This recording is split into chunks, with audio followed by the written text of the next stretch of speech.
Where else can a 6'7" monster among men throw a table at another human being?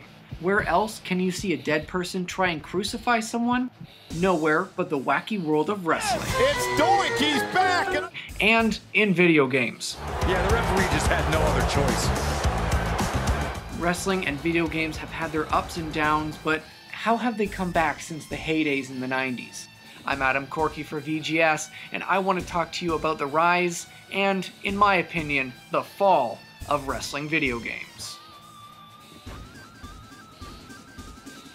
Starting all the way back in 1983, Thriller had just come out, Fraggle Rock premiered, where we score another day, let the music play. And you're playing with your favorite Cabbage Patch Kids.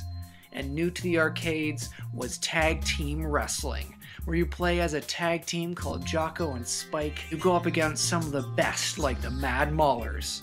You are presented with 2 buttons and a joystick, a select button, and an action and pin button.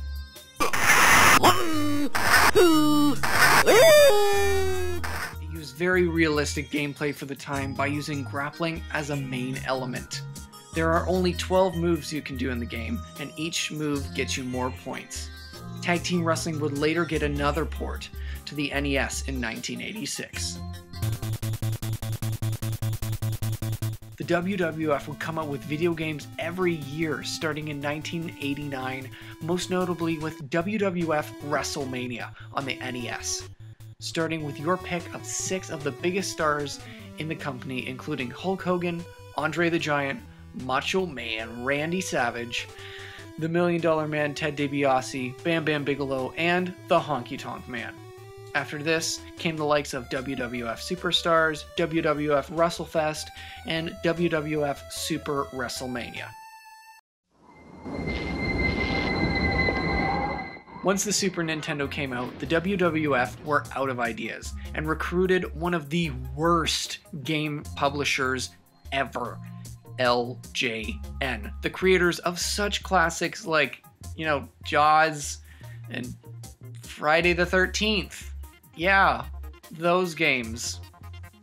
At the time, Mortal Kombat looking games were all the rage, and the WWF were like, why not? So we got WWF Royal Rumble for the SNES. And oh my god, this game was a hunk of garbage. Having all the wrestlers have the same hit sound makes it awful to play through, and the controls are just so weirdly placed. It was such a low point for the WWF.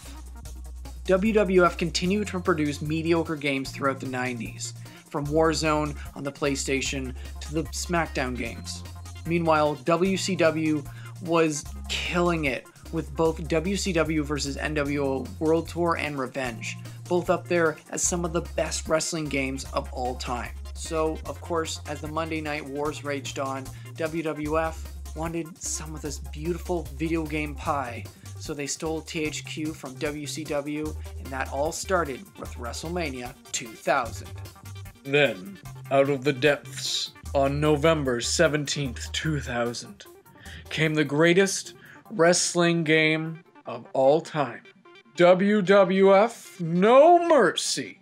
This was the peak of wrestling video games. From the roster that have over 70 wrestlers, 70 plus costume customizations, to the iconic rap, diggity dog. There's a reason I own the cartridge, even though I don't own an N64. This game is legendary. What other game can you make your opponent bleed with a giant cheese weapon? No Mercy basically paved the way for customizable characters with the infamous SmackDown Mall. Want to look more like a monster? Done.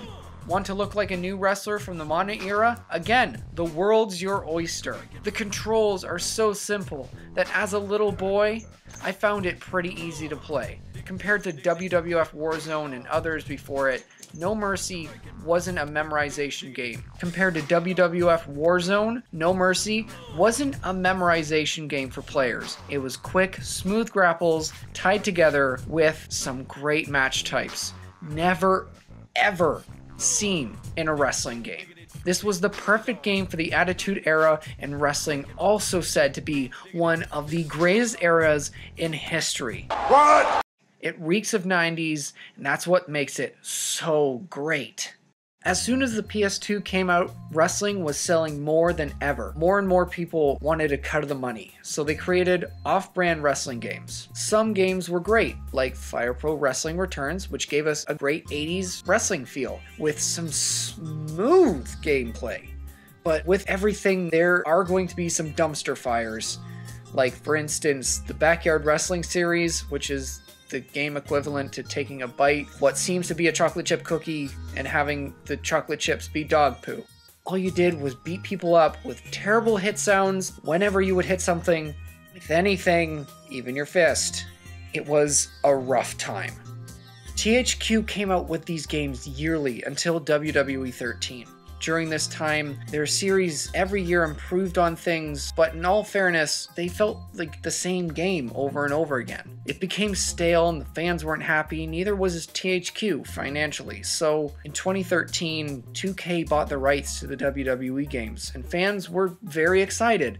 And they came out of the gate swinging. WWE 2K14 is still regarded as one of the best wrestling games of all time due to its stellar campaign alone. It took you down the 30 years of WrestleMania and had you play out historical matches like Rock vs. Austin 1, Bret Hart vs. Stone Cold Steve Austin, even early as The Rock vs. John Cena. Weary fans had no worries anymore with 2K's handling of these beloved games. It's not all sunshine and rainbows. In 2014 came one of the worst working WWE labeled titles of all time, WWE 2K15. There is a whole genre on YouTube dedicated to 2K15's mess-ups. Characters would fall through the ring, the game felt absolutely broken. Even the great story modes that were in there last year were gone, in place of My Career mode that lacked literally everything. Both 2K16 and 17 were passable as wrestling games, but this year, WWE 2K18 did one thing that made me lose my mind when I was playing My Career mode. A wrestling game, a genre that I've been playing since I was 10, now has loot boxes. You can spend in-game currency you receive when playing different matches. Thankfully, you don't spend money on them, but I'm going to guess it's only a matter of time until that happens. And let's not even get into the Switch version of the game. That is just not playable. Even the opening sales of the 2K games have fallen short. In the last 4 years, opening sales for the game have only added up to around 2 million units. And as the data shows, the games are getting less and less sales every year.